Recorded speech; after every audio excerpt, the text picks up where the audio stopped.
Pues muy buenos días a todos de parte de la Coordinación de Difusión Cultural de la UNAM, de la Dirección General de Publicaciones y Fomento Editorial de la UNAM y del equipo del Seminario Invictas Mujeres de Negro. Les doy la más cordial bienvenida a todas, a todos y a todes. Agradecemos mucho su compañía, su puntualidad, por siempre estar a la hora en estas sesiones del seminario. Es un gusto para mí estar en esta sesión formativa, es parte de las charlas que teníamos previstas para entender el contexto de cómo se ha desarrollado la literatura policíaca y criminal escrita por mujeres, en este caso sobre las escritoras del policial en México durante el siglo XX. En esta ocasión nos acompaña la doctora Perla Holguín Pérez y me voy a permitir leer su semblanza. Perla Holguín Pérez nació en México, es licenciada en Letras Hispánicas por la Universidad Autónoma de Aguascalientes, maestra en Letras Latinoamericanas por la Universidad Nacional Autónoma de México y candidata a doctora en Letras de la misma institución. Sus líneas de investigación son literatura policíaca latinoamericana, literatura argentina y literatura infantil y juvenil.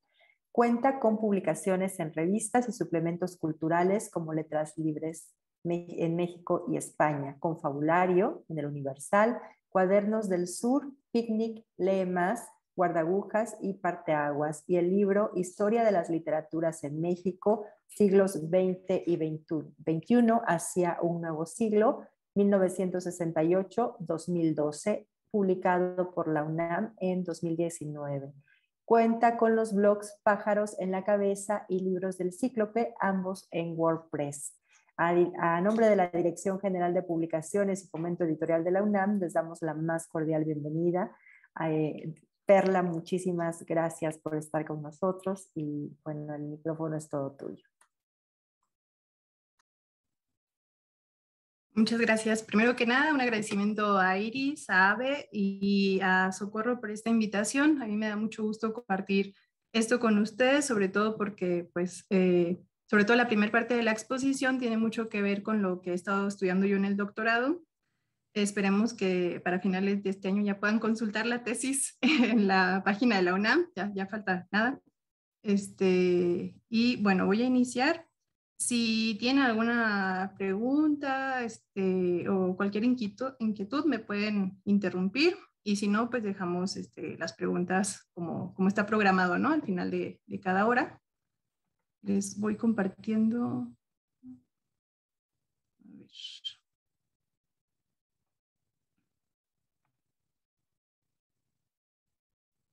¿Se ve? Sí. Ok. Vamos a iniciar. Escritoras de policial en México durante el siglo XX.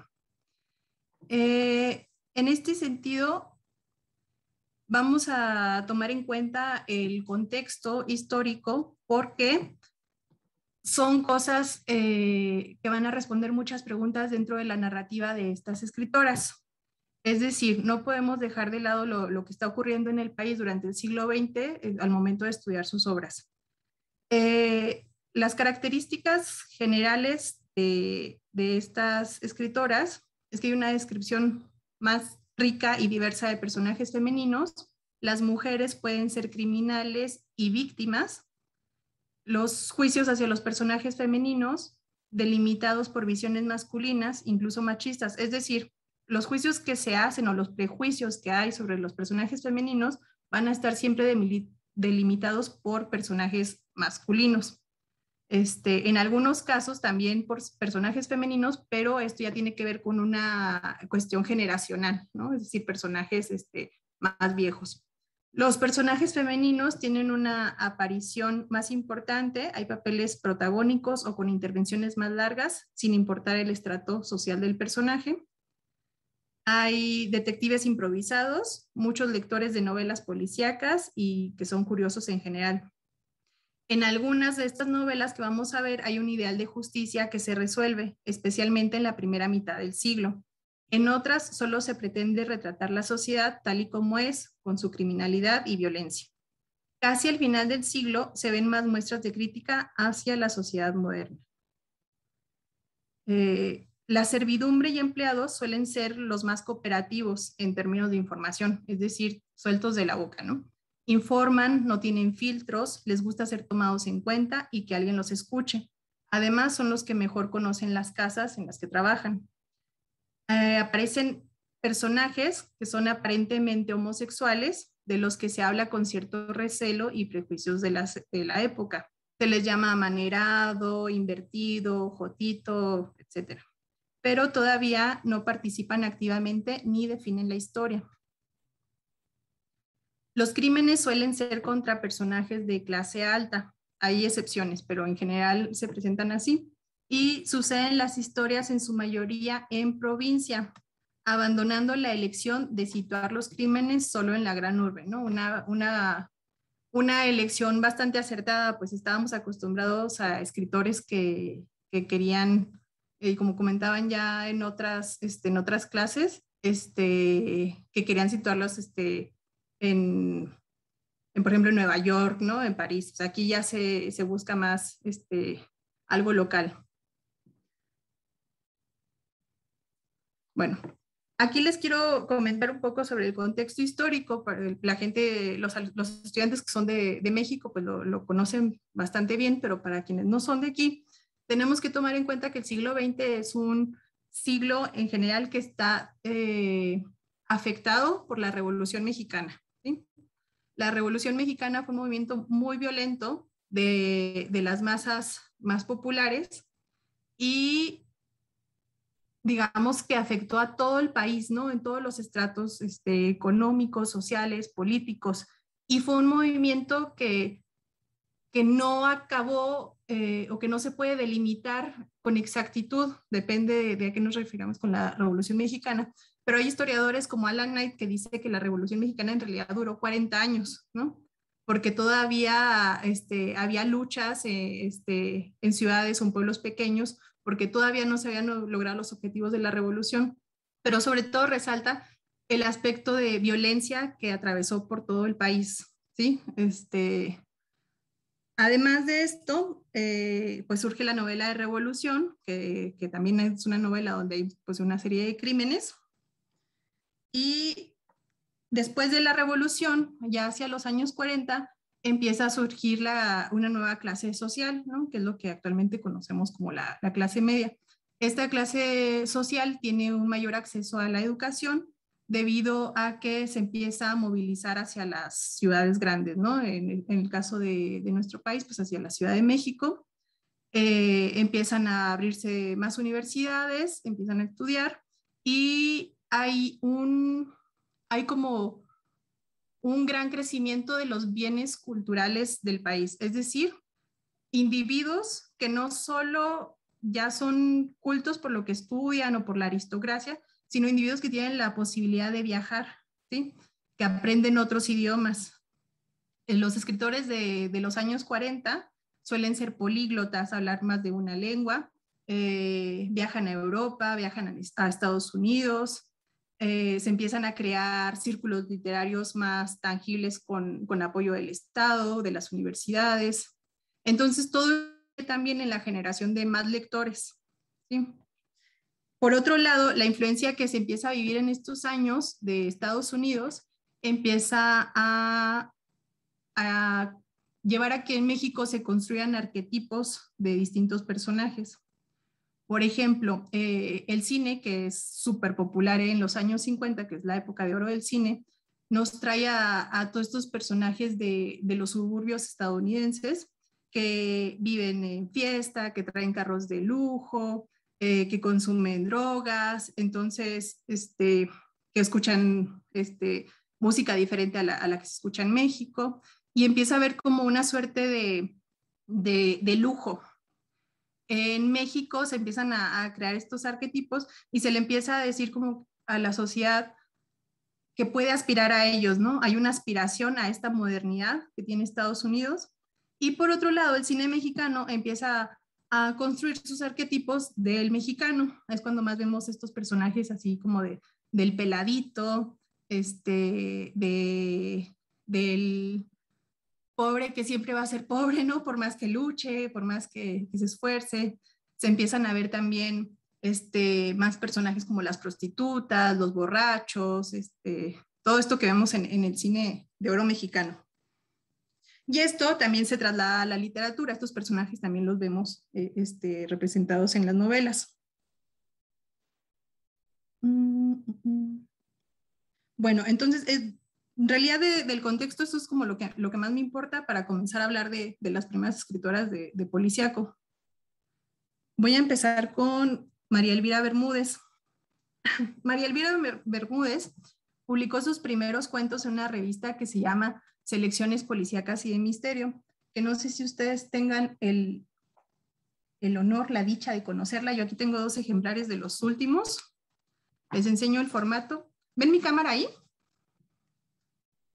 ¿Sí? Ok. Este es el formato pequeño. Aquí aparecen siempre grabados. Vienen los títulos de quiénes son, algo de publicidad. Y viene así el texto, ¿no? Este es otro. Ok. Esta revista es súper importante porque congregó a los primeros escritores de policíaco en el país, pero además se encargó de hacer el mayor número de traducciones de textos de policíaco o de enigma del extranjero. Es decir, la revista contaba con sus propios traductores, contaba con sus propios escritores, y ahí vieron la luz los primeros cuentos de María Elvira Bermúdez, de Rafael Bernal, de Antonio Elú, de Enrique Fegual, de Bustillo Oro. Y la revista surge justamente de un pequeño grupo literario que se le conoce como el Grupo de la Calle Morgue, que lo conformaban estos escritores que acabo de mencionar. Se reunían a discutir sobre el género. El fundador de la revista es Antonio Elú, que aparte de tener estos bienes simbólicos, culturales que les mencionaba, estuvo exiliado en 1929 en Estados Unidos y conoció de primera mano a los 2 autores de Ellery Queen, con quienes entabló una amistad, y al poco tiempo la revista mexicana se convirtió en la versión hispana de esta revista. De hecho, se cree que muchas de las traducciones que llegaron a Latinoamérica son también de las que se hicieron aquí en México. Perdón. Bueno, entonces tenemos el contexto de, otro dato importante. Esta revista se publicó de 1946 a 1953 de forma mensual, pero se siguió publicando en números antológicos hasta 1961. Entonces, estamos hablando que desde el 46 hasta el 61 es una vida larguísima para una publicación de este tipo. Se vendían puestos de periódicos, se vendía por suscripción también al extranjero, y nos habla sobre todo de lo que les mencionaba, que es la generación de nuevos lectores y de que había un público ávido de este tipo de literatura. Ok. María Elvira Bermúdez nació en Durango en 1916 y falleció en la Ciudad de México en 1988. Estudió leyes en la Escuela Libre de Derecho y ejerció desde 1931 hasta 1970. Fue defensora de oficio en el Poder Judicial Federal, actuaria de la Suprema Corte de Justicia, secretaria de Acción Social del PRI, profesora de Enseñanza Especial de la SEP, miembro de la Asociación de Escritores de México y del Instituto Internacional de Literatura Iberoamericana. Además, promovió el derecho al voto de la mujer. Por esta cuestión, muchas veces le llamamos a María Elvira Bermúdez una escritora feminista, porque si bien el término puede ser un poco anacrónico, demostraba pues cualidades en este sentido, ¿no? Como el apoyo al voto a la mujer, y después veremos la construcción de algunos personajes femeninos. Esta es una cita de ella, de por qué ella considera que la literatura policíaca es importante, pese a las críticas de la época. La literatura policíaca es en verdad una realización mucho más ardua y mucho más rigurosa que la de otros géneros, porque en mayor grado ha de cumplir con unas funciones intrínsecas y primarias de toda la literatura: divertir. Los buenos cuentos y novelas detectivescos secuestran la atención del lector y la confinan durante horas en su mundo ideal, con un éxito que ningún otro cuento o novela puede lograr. La conciencia de un lector puede estar adormecida, su sentimiento puede ser diferente u opuesto al del escritor, su inteligencia puede ser escasa y su imaginación pobre. Pero si el lector es en verdad un ser, Es por tal motivo que la literatura detectivesca es capaz de divertir a numerosos lectores. Nuevamente estamos hablando de que hay un público muy amplio de este género. Aquí pongo los cuentos que aparecieron en Selecciones Policíacas y de Misterio de esta autora. Viene Mensaje Inmotivado en 1948, después La Clave Literaria, en tercer lugar Sin Dejar Rastro, después El Embrollo del Reloj, y la lista continúa. Hay un total de 12 obras de su autoría que fueron publicadas entre 1948 y 1960.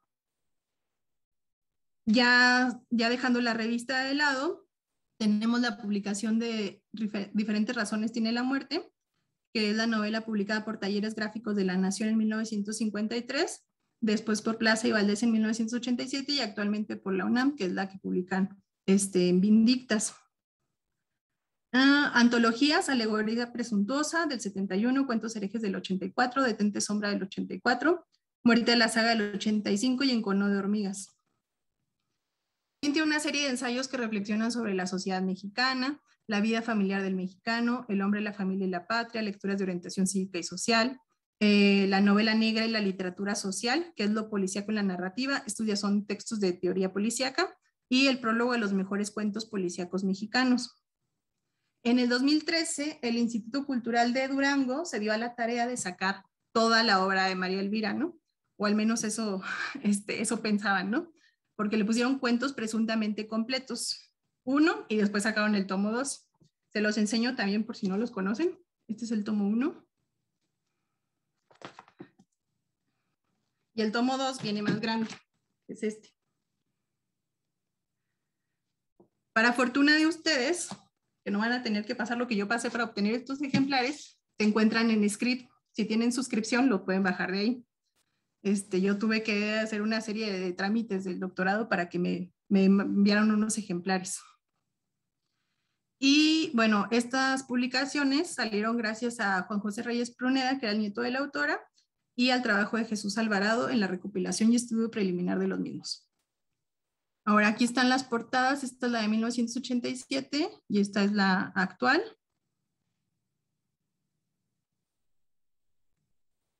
Ok, la narrativa de Bermúdez parte de un postulado: el mal es un enigma. Es decir, el mal, cualquiera que sea o donde provenga, debe ser esclarecido. ¿Por qué? Porque el mal, lo que dice la autora en sus textos teóricos, es que siempre se puede comprender, ¿no? Yo creo que esto tiene que ver mucho con su formación de abogada, que siempre busca como una razón de por qué se está haciendo, por qué se está cometiendo algún crimen o por qué está actuando de tal forma el personaje. De este modo, encontraremos que los relatos de Bermúdez no se limitan a un nivel social, a una ciudad, ni mucho menos a un tipo de individuo, cuestión que la hace resaltar sobre autores clásicos que tienden a situar sus enigmas en ambientes burgueses. Lo gratificante en este sentido es encontrar esas innovaciones, como el enigma se desarrolla fuera de la capital o de las lujosas mansiones o casas de campo, o que el uso del lenguaje sea más coloquial o típico de una región de México, e incluso las frases en tono de broma tan comunes en el mexicano en medio de la resolución de un asesinato. Si es un modelo que funciona, ¿por qué habría de modificarse? Es decir, la estructura narrativa sigue siendo la del cuento clásico o la de la novela clásica del policíaco, pero empiezan a intervenir como todos estos personajes mexicanos, estas bromas, este humor, ¿no? Que tiene el mexicano, incluso en los momentos más trágicos, ¿no? Mientras está un muerto ahí o mientras se acaba de cometer un crimen, no falta el comentario chistoso. Ahora, a esta escritora, el poeta Marco Antonio Campos le dio el mote de la Agatha Christie mexicana. En parte creo que se refiere por la calidad literaria, aunque no se puede comparar en la magnitud de la obra ni en el alcance. No sé si ustedes tengan conocimiento que, por ejemplo, Agatha Christie es la autora de policíaco, pero no solo la autora de policíaco, sino la autora literaria más vendida en el mundo. Y sigue siendo. Creo que es la autora, bueno, que sus libros son los más vendidos después incluso de la Biblia. Y se ha traducido a montones de idiomas. Entonces el alcance de María Elena Morán, de María Elvira Bermúdez no se puede comparar con el de Agatha Christie, pero se compara en el sentido de que es una mujer escritora de las iniciadoras del género y también en que Bermúdez crea al primer personaje detectivesco femenino en México y muy probablemente en Latinoamérica. María Elena Morán, así se llama la detective, nace precisamente ante sus ojos en 1951 y en Las cosas hablan en 1985. Es la primera detective mexicana aficionada a leer novelas policíacas. No es parte de la policía ni tiene formación como detective. Es esposa de un diputado federal por Coahuila. Enfrenta crímenes y los resuelve gracias a su inteligencia, observación y a la base de datos que le han dado sus lecturas policiales. Es decir, es una mujer que lee muchísima literatura policíaca, que tiene mucho tiempo libre, que mientras el esposo anda ocupado todo el tiempo con esto de ser diputado, ella empieza a observar a la gente con la que se relaciona, a veces está en la carretera, a veces está en casas de campo, y bueno, y da la casualidad, ¿no? De que siempre ocurre un crimen, y ella está ahí y empieza a recordar como lo que ha leído en otras novelas, bueno, novelas policíacas, en cuentos, y así empieza a descubrir quiénes son los criminales. El esposo de María Elena Morán la llama en un momento que es una mujer que vive en su propio mundo. O sea, así como de, sí, sí, ¿no? O sea, vete a hacer las cosas que tú haces y no le da mayor importancia. Ahora, para que se den una idea, aquí puse cuando surgió Miss Marple, que apareció en 1927, mientras María Elena Morán apareció en el 51. El otro detective que tiene, que es un poco más famoso, se llama Armando H. Zosaya. Este es un periodista aficionado a resolver casos criminales. Se ha hecho de buena fama gracias a los buenos resultados que ha tenido. La gente lo conoce y lo busca para que les ayude. O bien cuando quieren mantener cierto nivel de privacidad y no quieren involucrar a la policía. Zosaya además es dado a estudiar los métodos estadounidenses de investigación, por lo que demuestra en la resolución de los casos un profundo conocimiento de las leyes y los procesos judiciales. Los detectives de Bermúdez creen que si logran configurar la psicología de los involucrados en el crimen, podrán deducir quién es el culpable, incluso si es la de la propia víctima, como sucede en los relatos en los que resuelven el misterio cuando reconstruyen la personalidad de la víctima, así como el modo en que ésta actuaría al ver en vida su patrimonio amenazado. Es decir, a veces con los datos que les dan los otros personajes, si empiezan a deducir, bueno, si no la hubieran matado, ella habría hecho esto, ¿no? O la herencia hubiera sido para tal. Y empiezan a tratar de pensar como el que está muerto. Uno de los casos sucede en un segundo después de la muerte. En este sentido, sus relatos dan una especie de cátedra del género, pues sus personajes constantemente hacen intervenciones sobre los procedimientos de deducción, investigación y hasta el rol que juega el azar en la revelación. Lo que les comentaba hace un momento de los personajes femeninos delimitados por juicios masculinos, por ejemplo. En el asesinato de Diana, en la novela Diferentes razones tiene la muerte. Miguel interpreta que el móvil del asesinato se debe a la vida de soltería y fiestas de Diana, así como al rechazo que ha hecho esta de algunos hombres. En Bermúdez existe una preocupación por la mujer en la sociedad que se asoma en sus personajes femeninos. De este modo no solo crea la detective mexicana, sino también que hace una reflexión del rol que ocupan las mujeres en la sociedad de su tiempo.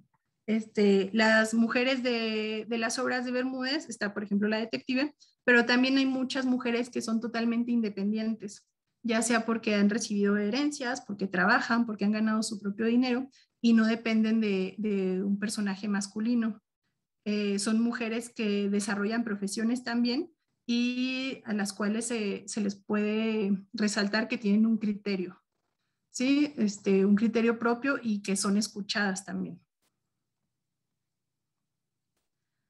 En la novela, Georgina Llorente, una millonaria viuda, ha invitado a diversos personajes a pasar un fin de semana en su finca de Coyoacán. Esta invitación es aceptada por todos por diferentes motivos, pero sobre todo creo que a todos les mueve la curiosidad, ¿no? ¿Para qué nos quiere ver esta Georgina Llorente, a la que no hemos visto en mucho tiempo, o con quienes no están bien vinculados? Debido a esto, bueno, ya que están reunidos en Coyoacán, empiezan a suceder una serie de asesinatos y debido a esto hace su aparición Armando Sosaya, quien a través de testimonios de los invitados establece su primera línea de investigación y observa detenidamente a cada uno para establecer sus perfiles. Hace uso de la charla casual para obtener información de estos. Además de los perfiles psicológicos, Sosaya confía en sus primeras intuiciones, es casi como un don y en establecer los motivos. Y no les cuento más de la novela para que la lean, ahora que ya es accesible, que la pueden comprar en línea o en físico, gracias a esta edición de Vindictas. Entonces, anímense a buscarla. Esta fotografía de María Elvira Bermúdez me gusta mucho porque tiene como todo el carácter de la detective, ¿no? Como la señora así bonachona en su casa, Leile. No sé, es una apreciación. Ahora, vamos con Margos de Villanueva. Esta es muy interesante porque prácticamente no es conocida. Y la dificultad para encontrar un libro de ella es enorme. Yo tengo la novela en fotocopias. Si alguien se encuentra algún día en una librería de viejo un ejemplar de su novela, que se llama 22 horas, no duden en comprarlo. Seguramente habrá alguien deseoso de tenerlo si ustedes no lo quieren. Bueno, Margos de Villanueva se llama Margarita Reinbeck o de Reinbeck. Nació en la Ciudad de México en febrero de 1920, mejor conocida como Margos de Villanueva o como Silvestre Martín.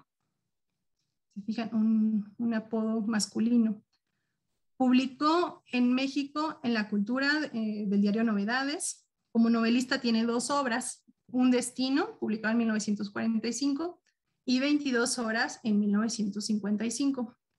Como dramaturga escribió alrededor de 10 obras, entre las que destacan Mujer de Ideas, La muerte nos visita, Talleres de costura, Cortina de lluvia, La fama, La leona, etc. El drama La muerte nos visita y la novela 22 horas, las dos de tema policíaco, se caracterizan por su economía expresiva y porque el descubrimiento de los culpables de un asesinato sucede en menos de un día, por eso se llama 22 horas. De que un gran número de personajes llenos de envidia y odio son sospechosos. Es decir, nos está hablando como de una agilidad, ¿no? Tanto del detective como de la narración. Aquí está la portada de 22 horas, publicada por Obregón. Okay. El detective, en este caso, se llama José Silvestre, quien después de 10 años como detective es ascendido a comisario de la oficina del crimen.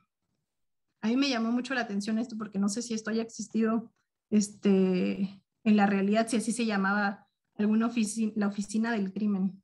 Está muy interesante. Justo el mismo día que se compromete con Pilar Villegas y que aparece asesinado de un balazo en la cabeza el rico corredor de bolsa Mario Fuentes. Su cuerpo se encuentra en un sofá de la sala de su casa. Mario Fuentes vive en el mejor barrio, no tiene enemigos, es un hombre productivo, con buen trabajo, pero así como gana el dinero, se lo gasta en ayudar a los demás. No se ha sentido bien de salud en los últimos días y su bondad es equivalente a su mal carácter, por lo que todos a su alrededor, esposa, amigos, deudores, madre, hermano, servidumbre, han recibido gritos y hasta ofensas de este personaje.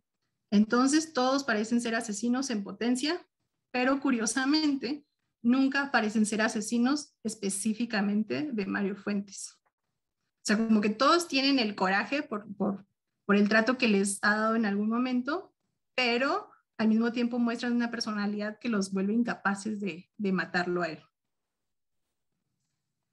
Aquí le pongo detectives y ayudantes porque hay ayudantes que luego también hacen a la par de detectives. José Silvestre, el comisario de la oficina del crimen, es un hombre de la policía, tiene una moral alta. Piensa en su prometida constantemente y hasta se lleva bien con el pequeño hermano de esta. Aquí es importante mencionar que nosotros ya hemos como casi establecido que en la narrativa mexicana policíaca la policía es corrupta, que no se cree en el sistema de policíaco judicial para resolver un crimen. Y en el caso de estas novelas, sí hay una creencia en la resolución. no siempre está en primera mano de la policía, pero la policía sí ayuda a que se lleve a cabo, perdón, la finalización de una sentencia o de un encarcelamiento. Aquí en este caso es alguien de la policía que tiene una moral muy alta, ¿no? Y ese es el detective que resuelve los casos. El Gordo Ortiz es otro personaje. Este es el ayudante de José Silvestre. Es un hombre bajo de estatura, gordo, pecoso, pero que tenía una sonrisa tan simpática y un modo tan agradable que se hacía grato a todo el mundo, en especial a las mujeres. Este personaje, a mí en lo personal me pareció muy, muy encantador, como dice ahí, ¿no? Grato a las mujeres, porque él ve un culpable en cada persona. Entonces, emocionadísimo, se acerca siempre al comisario y le dice, ya sé, jefe, ¿quién es, no? Y le empieza a dar sus motivos. Y en 2 párrafos después, no, ya sé ahora sí quién es, ¿no? Y siempre está así como súper emocionado porque él cree que ya descubrió al culpable. Y el mismo comisario ya sabe cuál es su personalidad, entonces no le hace mucho caso, toma en cuenta lo que dice, pero no lo toma tan en serio. Ahora, Pilar Villegas, que es la prometida, era una mujer muy inteligente que me ayudaba mucho, sobre todo a descubrir la inocencia de algunos presuntos criminales. Ella, al contrario de Ortiz, jamás encontraba sospechosos a nadie. A veces era demasiado indulgente. Entonces, el detective convive con estos 2 personajes, ¿no? Uno que declara culpables a todos y la otra que es incapaz de declarar como culpable a cualquier sospechoso. Aquí hay una serie de pistas narrativas que se repiten a lo largo de esta obra y en otras de esta época. Estas son citas. En los 10 años que llevamos de casados, yo he tenido varias flaquezas y aventuras. ¿Por qué no podía ella tener una? ¿Con qué derecho exigía que fuera más fuerte y virtuosa que yo?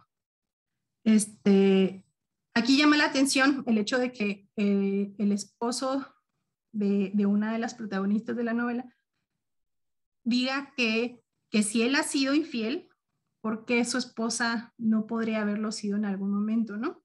Ella está involucrada en el asesinato porque fue infiel justamente con el personaje al que asesinaron, perdón. Entonces, esto para la época es algo muy relevante, ¿no? Porque muestra como otra visión, otra percepción sobre el papel de no solo de la mujer, sino en el mismo matrimonio. Acá hay otra cita.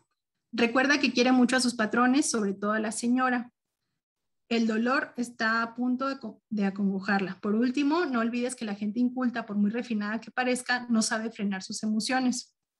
Esto también es muy común en este tipo de novelas que lo mencionaba entre las características generales, que los personajes de la servidumbre, que en este caso es la sirvienta, tienen como mayor palabra en cuanto a los testimonios. Sin embargo, pues aquí, por ejemplo, le llaman gente inculta, ¿no? No sabe frenar sus emociones y pues habla y habla. Bueno, eso sería por ahora con Margos Villanueva. Vamos a pasar a Rosa Margot Ochoa y después de esta, si quieren, hacemos una pausa para preguntas. Rosa Margot Ochoa, les enseño el libro del que vamos a hablar, que se llama Corrientes Secretas, es este. Yo lo conseguí a través de internet con un vendedor particular. Todavía hay algunos por ahí, por si a alguien le interesa, lo puede conseguir. Desafortunadamente no lo va a conseguir muy económico, pero más o menos entre 300, 350. Ella nació en la Ciudad de México en junio de 1924, poeta, narradora y dramaturga. Estudió diplomado en literatura inglesa en la Universidad de Columbia, en Nueva York, estudios iberoamericanos en el Instituto Cultural Hispano-Mexicano y composición dramática en el IMBA. Estas son todas las obras, no me voy a tener en cada una, pero si se fijan está desde el 56 hasta el 90. Estos si gustan se los puedo pasar y si no, sí es información que está en internet. Corrientes Secretas, publicada por Alfabeto en 1980. También se había publicado acá, Federación Editorial Mexicana, en el 78. Y esta que tengo aquí es la de Alfabeto, del 80. Si pueden ver aquí en la portada, llama algo mucho la atención, que dice, la más delicada novela policíaca escrita hasta hoy. Lo cual me parece que es un adjetivo bastante extraño para una novela policíaca, ¿no? ¿Cómo puede ser delicada o delicada de qué manera? Entonces, desde ahí creo que llama como la atención del lector. Ok, el argumento. Luisa es una joven maestra que llega a la hacienda del cenote. Esto ocurre en Yucatán. También algunas escenas ocurren en Campeche. Llamadas así por tener un cenote oculto en la propiedad. Luisa llega para instruir a dos pequeñas hermanas, Anita de 9 y Estela de 12. Y sobre todo para contener a la más pequeña de ellas, que es acusada de actos que van desde la travesura hasta la terrible maldad. A mí en lo particular la novela sí en primera instancia me recordó mucho esta película de Veneno para las Hadas, donde las niñas tienen un papel muy relevante y aparte hasta diabólico. Por si son fans de la película, creo que les va a gustar la novela.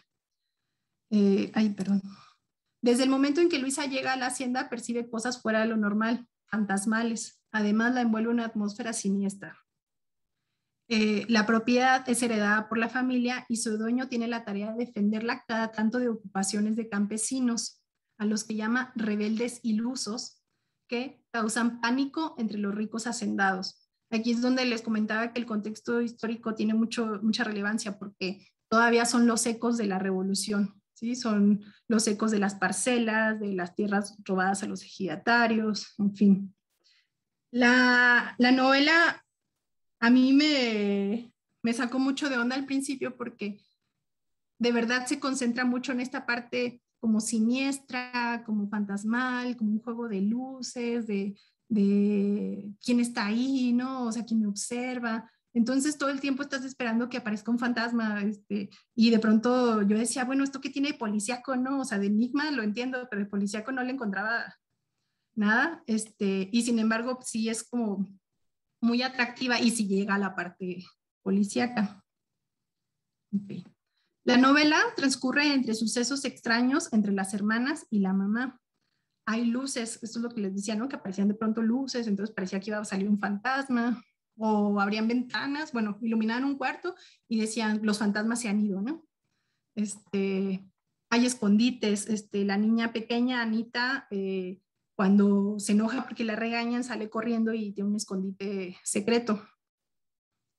Las niñas y la madre están constantemente alteradas, pero la maestra establece cierto nivel de paz en la casa, incluso cuando suceden actos terribles de violencia, como la escena del gato. La escena del gato es una escena muy fea, donde la hermana de Anita, Estela, tiene un gato y de pronto encuentran a la otra niña Anita con el gato todo pues sangrando, ella está toda llena de sangre, con el cuerpo del gato deshecho. Les digo que sí está medio fuerte, pero está muy interesante. Y bueno, y al principio, desde el principio de la novela, la maestra tiene esta sensación de que algo no está bien en ese lugar, ¿no? Dice, y es así como atrapada en mi indecisión, termina el sueño y empieza la pesadilla. Entonces hay horror, suspenso, enigma, llenan las páginas de esta novela. La autora nos permite explorar la dimensión humana a través de los celos, la locura, la violencia psicológica hacia personajes indefensos, en este caso las niñas, para ir desenmascarando a quien ostenta la verdadera maldad. Ahora, el detective viene como hasta la página 100, ¿no? O sea, el libro tiene alrededor de 150 páginas, por eso les decía que es muy interesante como está uno esperando y esperando y no encuentras en qué momento va a salir. Con la desaparición de Anita y después de Luisa, quien sale en su búsqueda, comienzan a lanzarse teorías sobre las apariciones del chacmol en el bosque.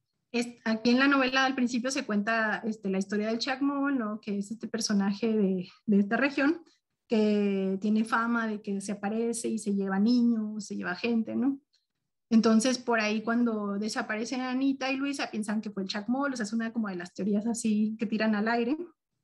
Es entonces cuando se despliega un sistema de búsqueda para dar con ambas y se presenta el inspector Obdulio Campos. Este inspector forma parte de la policía, guarda información para sí que le ayuda a resolver los casos. No actúa hasta comprobar sus sospechas. A la par está otro personaje que se llama Mario, que es un médico enamorado de Luisa, y la propia Luisa, que actúan también como detectives, guardando evidencias e interrogando discretamente a miembros de la casa. Es difícil encasillarla como una novela policíaca, pese a lo que diga su portada. La aparición del personaje detectivesco es muy tardía en términos narrativos, y es poco lo que sabemos sobre la personalidad del inspector, no así de Mario o de Luisa. Su tono y estilo conserva mucho de las narraciones del siglo XIX, además de la importancia que le da a elementos ornamentales dentro de la narración. En este sentido, sí les puede resultar pues un poco anticuada, ¿no? Porque no pareciera estar escrita en el siglo XX, sino en el XIX. Pero bueno, si les gusta más o menos el estilo narrativo de esa época, creo que también les puede gustar por ese detalle. Y esta es la contraportada, nada más para que la vean. Y ya, aquí podemos, si gustan, hacer una pausa, si tienen preguntas.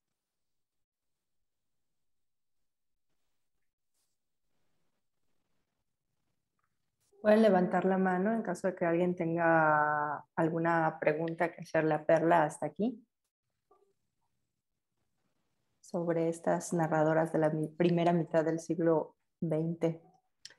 Yo tengo una pregunta, Sí. Perla. Gracias por tu exposición.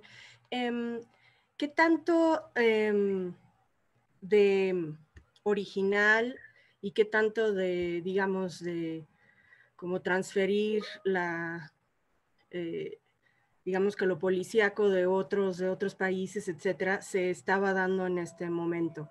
O sea, podemos hablar de que ya los relatos eran, ya seguían una línea completamente original, o eran todavía un poco de copia o de transferencia aún de lo que se leía de autores del extranjero. Yo creo que en el caso de las autoras que hemos visto, sobre todo de María Elvira, que es la, pues de la que tengo más acceso a más obra, ¿no? Y la he estudiado más, sí hay mucho del canon, digamos, policíaco, ¿no? Que ya en otros países está establecido. Sí es en ese sentido una copia en fórmulas, en estructura, en tipos de personajes, pero bueno, y otra cuestión, ¿no? Son unas historias bastante ingenuas también, ¿sí? Carecen también de un excesivo morbo, ¿no? No hay así como una escena así súper sanguinaria. Bueno, en esta de Corriente Secreta sí, les digo, luego sí está medio, medio intensa, pero al menos con María Elvira Bermúdez no se dan ese tipo de escenas. Y aparte hay un privilegio de una moralidad, ¿no? Muy alta, tanto del detective como en algunos casos de la policía. Normalmente los personajes se vuelven corruptos por la situación en la que viven. Muchas veces tiene que ver con esto que les decía de los arquetipos mexicanos. Entonces eso sí tiene de original. O sea, se empiezan a presentar como los primeros arquetipos, les digo, la prostitución, el alcoholismo, el personaje del pobre que por más y más que le echa ganas y más, nunca va a salir de ahí, ¿no? El personaje que siempre está pues predestinado a sufrir, incluso los personajes que son acusados de crímenes solo por su condición, que esto lo vamos a ver en otra de las siguientes novelas, por su condición de ser de clase baja o de ser de la servidumbre, y que no hay forma de que nadie los defienda, ¿no? Todo eso me parece que sí es bastante original, y dentro del contexto ya nada más mexicano, también es original la aportación que hacen, por eso me enfoco también un poco en eso, a los personajes femeninos, que no habíamos visto este tipo de personajes, ¿no? Que tienen como más injerencia en las obras y más decisiones.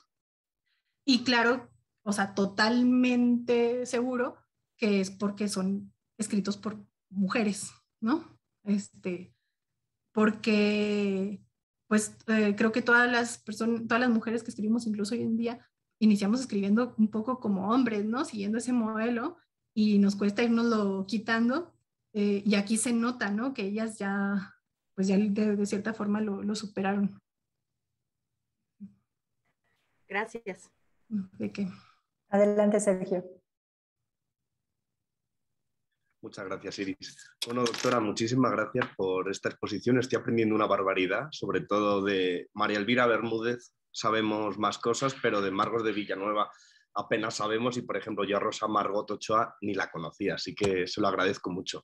Y quería preguntarle, es una curiosidad sobre María Elvira Bermúdez, es algo que desde que me acerqué a ella, es algo que me inquieta bastante, ¿no? Me llama la atención, que es que, y seguramente usted sepa mejor que yo, que es que en muchos textos críticos no se sabe muy bien cuándo nació, ¿no? No se especifica, hay como, por así decirlo, dos fechas posibles de nacimiento. Esto lo encontramos, sí. No recuerdo mal, en el prólogo a la edición que ha hecho ahora la UNAM, de Diferentes razones tiene la muerte. También recuerdo un capítulo de un volumen colectivo de novela negra, creo que de Jafet Israel Lara, que es sobre María Elvira Bermúdez, que incluso hace un estado de la cuestión sobre la fecha de nacimiento de María Elvira Bermúdez, ¿no?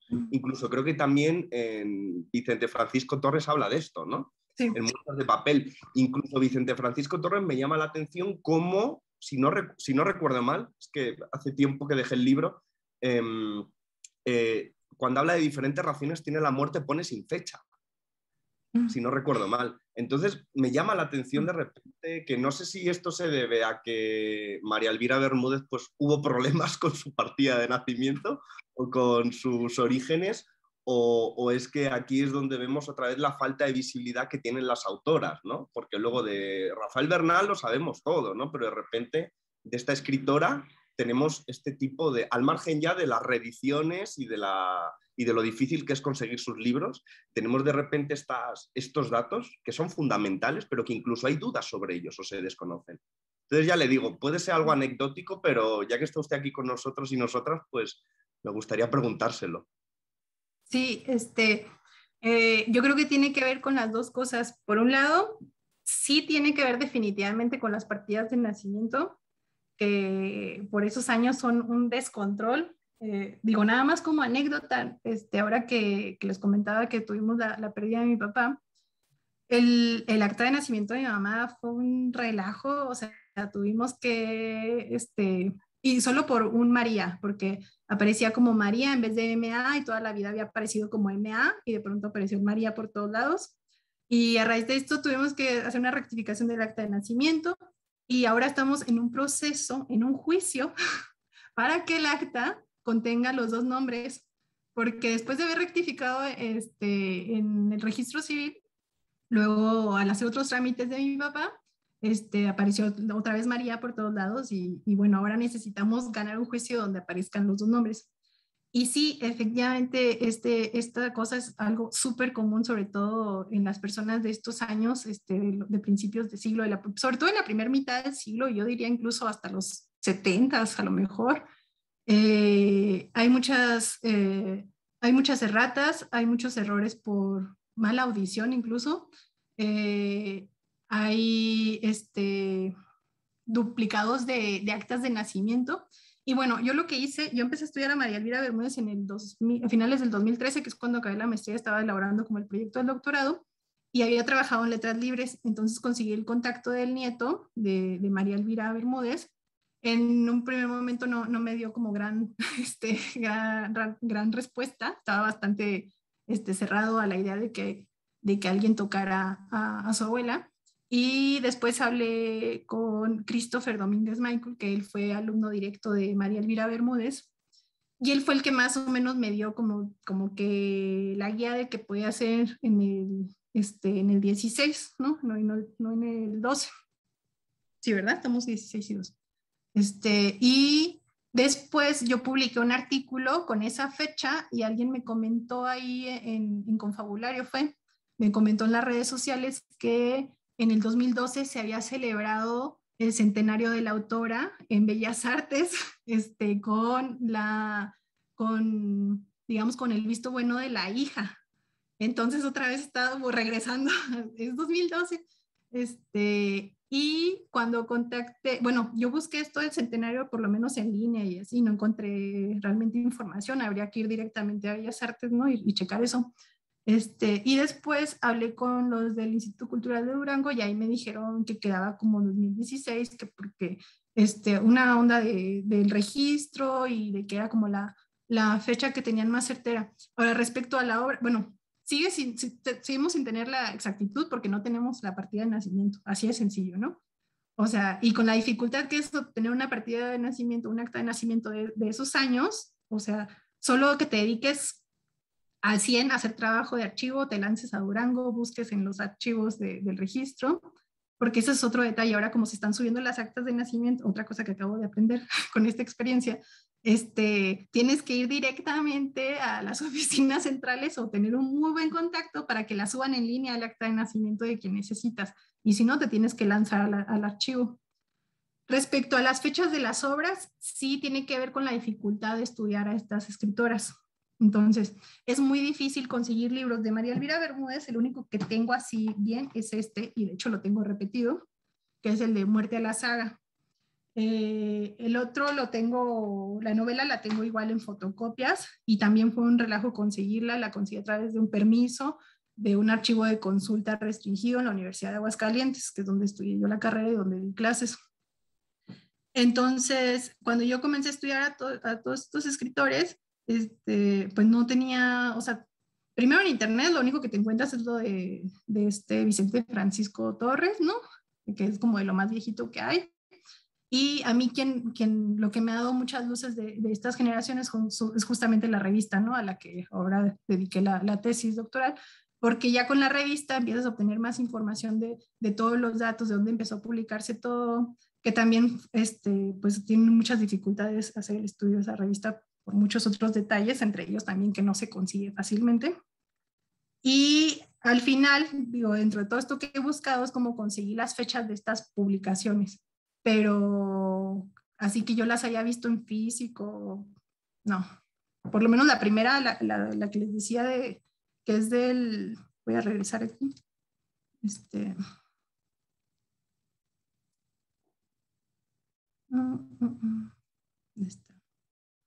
la de Talleres Gráficos de la Nación del 53, yo nunca la he visto. Entonces, la de Plaza y Valdés es la que tengo en fotocopias. Pero yo creo que eso pues también nos da una buena guía de todo lo que falta, ¿no? De trabajo de estas autoras, el poco acceso al que se tiene. Curiosamente, en su época, al parecer, todas fueron famosas y luego quedaron ahí, ¿no? Muchísimas gracias. No, ¿de qué? Grecia tenía la mano levantada, no sé si aún quieras hacer la pregunta. Sí, quisiera preguntar cómo fueron recibidas estas protagonistas, porque bueno, estaba escuchando ahorita que dice Perla que fueron famosas, pero no sé, me suena como muy extraño. ¿Cómo fue que fueron famosas y luego como que desaparecieron? Ok. En el caso de María Elvira, tiene mucho que ver con el círculo en el que se desenvolvió, ¿sí? Ella no era una escritora venida de la nada. Para empezar, tenía una formación profesional y tenía puestos de trabajo muy importantes, pero aparte pertenecía a grupos literarios importantes que si bien no eran el Ateneo o los contemporáneos, pues era un grupo lleno de escritores que tenían los medios y como les decía, los bienes culturales, ¿no? Entonces, sí fue famosa en su época, sí era conocida, de hecho era pues la escritora, ¿no? O sea, dentro del círculo de puros escritores hombres, pero al mismo tiempo, pues no, como le pasó a la detective, ¿no? O sea, no la sacaban de que era una curiosidad literaria. Entonces, y lo mismo pasó con muchos de estos escritores que hasta después del complot mongol se empezaron a estudiar, ¿no? Realmente, es cuando se entró de lleno a Rafael Bernal, o que se empezó a retomar a Elú, igual a Enrique Fegual apenas, o sea, se está como realmente estudiando. Entonces, no solo le pasó a ella, creo que fue un poco a la generación. Ahora, en el caso de las otras, por ejemplo, de Corrientes Secretas, bueno, hay algo de la época que había muchos concursos por partes de las editoriales, muchos concursos para publicar y muy específicos. Entonces, a lo mejor las escritoras ganaban uno de esos concursos y eso las ponía en el mapa, pero después no había mucho seguimiento sobre lo que hacían. O por ejemplo, en el caso de esta escritora, pues se dedicaba mucho a la dramaturgia. Entonces, de pronto, cuando buscas información de ella, la encuentras más ligada a la dramaturgia. También Margos de Villanueva, o la necesidad que tuvo Margos de Villanueva de utilizar un seudónimo masculino, pues también te dice que aunque eran bien recibidas, no tenían como, todavía no tenían un lugar, ¿no? Establecido o ganado, porque al final de cuentas, pues estamos hablando de que la literatura se ha construido a través de un canon masculino, ¿no? Independientemente de lo que creamos o no de las feministas en la actualidad. O sea, sí tenemos que reconocer que en las letras, en la literatura, se ha construido gracias a un canon masculino y no a uno femenino. Entonces, no sé, o sea, sí puedo asegurar que en su momento sí aparecieron en el mapa. Incluso los cuentos de María Elvira Bermúdez, cuando aparecen en selecciones policíacas y el misterio, los editores lo ponen así como de, ya está aquí, ¿no? La gran escritora, y la anuncian así como dicen, con Bombo y platillo. no sé cómo es el dicho, o sea, sí hay un reconocimiento, pero pues quedaron, ahí, ¿no? No se les dio la importancia de estudio, porque aparte estaban estos otros escritores como Alfonso Reyes, ¿no? Pues que tenían el centro de atención. Y por sí mismo el género policíaco, ¿no? Que ya sabemos de antemano que ha sido relegado en muchos sentidos, por lo menos hasta los 80s, 90s. Entonces quizá fue reconocida como en un círculo, bueno, como en el círculo, como de las editoriales, pero no tan leída. Yo creo que... Mira, creo que también tiene mucho que ver el alcance que tuvo, porque, por ejemplo, de María Elvira Bermúdez estamos hablando que son los años 40 y 50, bueno, y de estas otras escritoras también son los años 50, 60, y un poco en lo que enfoco mi tesis del doctorado es en un comparativo con lo que está sucediendo en los mismos años en Argentina. En Argentina en estos años tenemos a Borges y tenemos a Bioy, ¿no? Borges para finales de los años 30 ya es alguien súper famoso, súper conocido, todo el mundo alaba a Borges y es indiscutible, ¿no? Y no hay punto de comparación, o sea, yo no voy a decir que el Hugo escribía al mismo nivel que Borges, para nada. Entonces, pues obviamente la literatura se concentra en este tipo de escritores, ¿no? Como les decía, Alfonso Reyes también. Y no estoy demeritando a esta literatura, claro que no, pero tenemos que verla justamente dentro de este contexto, ¿no? Y de qué es lo que se estaba escribiendo también en esa época. Muchas gracias. No, ¿de qué? Gabriela, adelante. Gracias. Hola, Perla. Yo lo que te quiero preguntar es si tu trabajo de investigación doctoral sobre Bermúdez va a estar disponible o está disponible en algún lugar, porque me parece como súper amplia la investigación que ya tienes de ella. Y por otro lado, saber si tienes más información sobre el grupo de la calle Morgue. Ok, como les decía, yo todavía no soy doctora, soy candidata a doctora, estoy a un pasito, pero han salido muchas cosas que no me han permitido concluir. Entonces yo espero que la tesis sí esté disponible ya como tal a finales de este semestre. Y mi tesis se enfoca en la revista Selecciones Policíacas y el Misterio, y de ahí he ido yo como sacando a todos estos escritores y a María Elvira Bermúdez es como la que más me he enfocado. Y sobre ella tengo un par de artículos hay uno que está en Confabulario, otros los tengo recopilados en mi blog. Si gustan ahorita, antes de que se acabe la sesión, les pongo por ahí los links. O si lo buscan así con mi nombre, también les va a salir.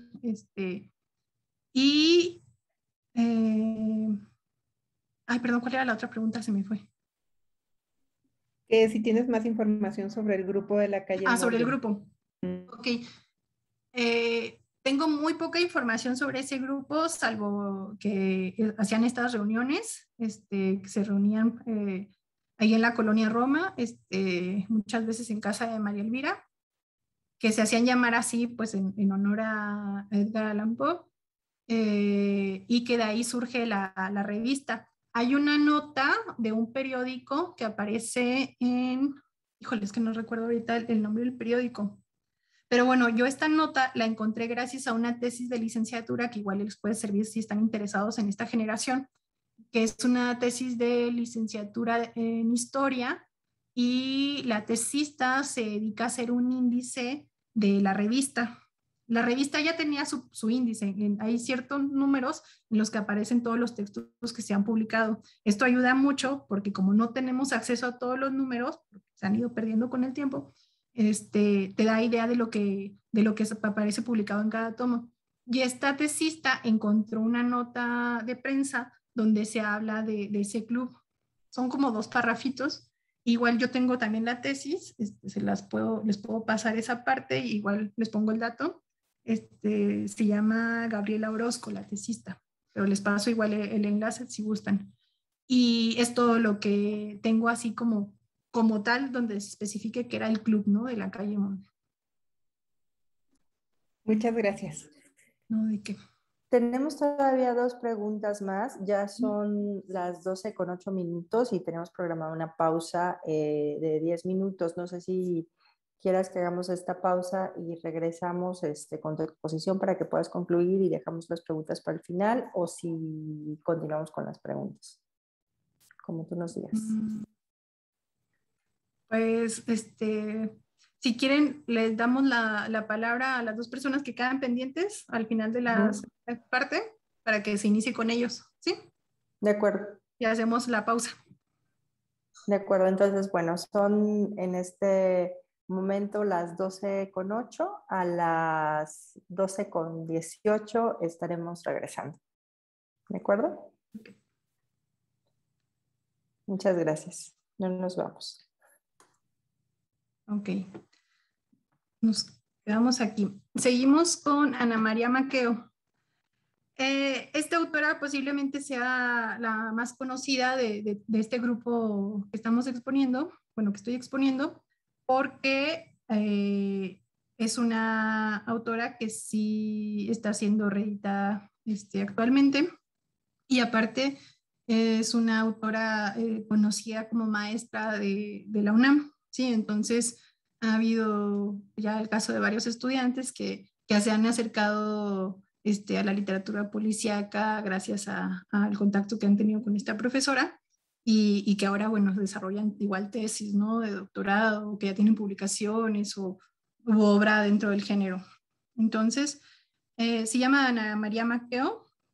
Nació en Tehuacán, Puebla, en enero de 1938. Estudió lengua y letras hispánicas en 1975, hizo la maestría y el doctorado en lingüística hispánica en 1983 en la UNAM, trabajó como profesora titular de tiempo completo, cuenta con una amplia carrera académica. De hecho, a lo mejor a varios de ustedes les puede sonar por sus manuales de redacción o de español superior. Yo llevé sus manuales en la secundaria y en la universidad, entonces de pronto a algunos les desconcierta, ¿cómo? Mi profesora de español, ¿no? O quien escribió este libro de gramática. Y vaya que se notan sus estudios en lingüística, su redacción sí es muy buena, es muy fluida, eso se agradece mucho. Entonces, pero vamos a enfocarnos pues a la parte que nos compete, que es la literatura policíaca. Ella tiene entre sus novelas Crimen de color oscuro, que es de la que vamos a hablar hoy, que se publicó en el 86 y se reeditó por Nitro Press en el 2019. Es esta. Esta la consiguen súper fácil, entran directamente a la página de Nitro Press y la ordenan. Y aparte está bien bonita la edición, porque tiene incluso así como imágenes, y luego trae para los investigadores o para los que les gusta más entrar en la teoría, trae unos artículos aquí de cuando se publicó, notas de prensa de la primera edición de la novela. Trae un texto de la autora, aquí están las notas de prensa, y trae un par de ensayos de algunos estudiosos contemporáneos. Trae uno de Atzin Nieto, de hecho trae uno de Iris, por si les interesa, y trae uno de Citlalmina Guadarrama y de otro profesor de la UNAM que también se dedica al género, que es Héctor Fernando Vizcarra, y de Immanuel Canellada, el autor. Creo que son todos, nada más. Sí, de Héctor Fernando Vizcarra. Sí. Ok.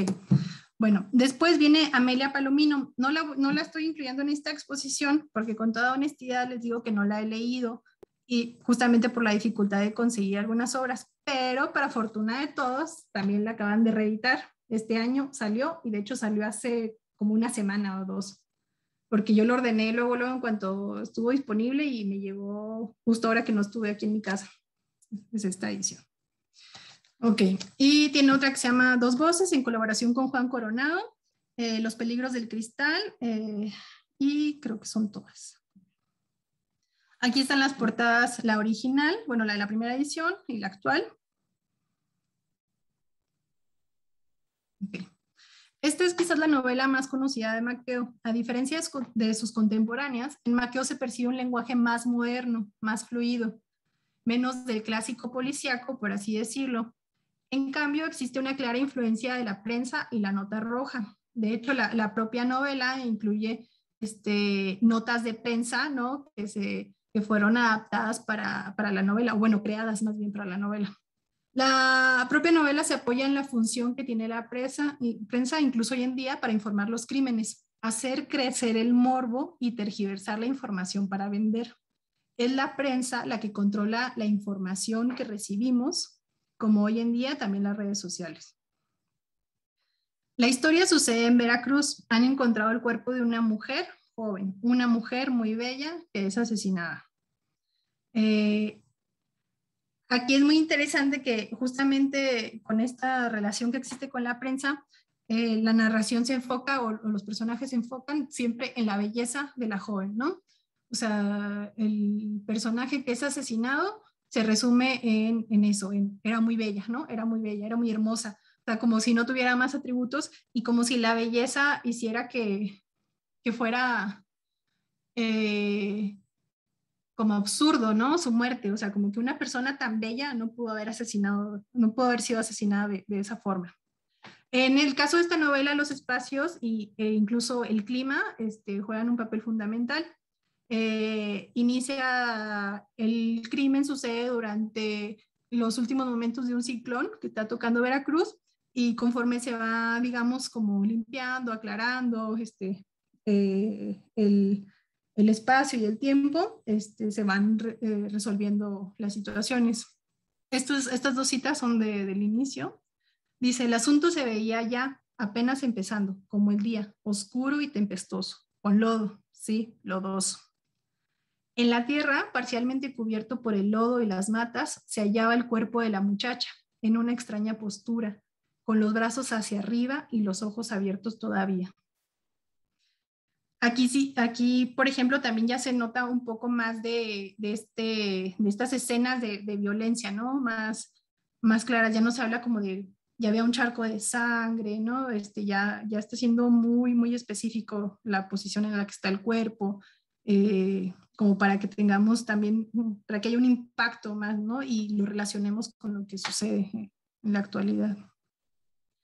Se sabe que la víctima pertenece a una de las familias más adineradas de Veracruz, que la hija era hermosa, joven y tonta, que el crimen pudo tener que ver con una venganza hacia el padre que estaba metido en negocios turbios, narcotráfico.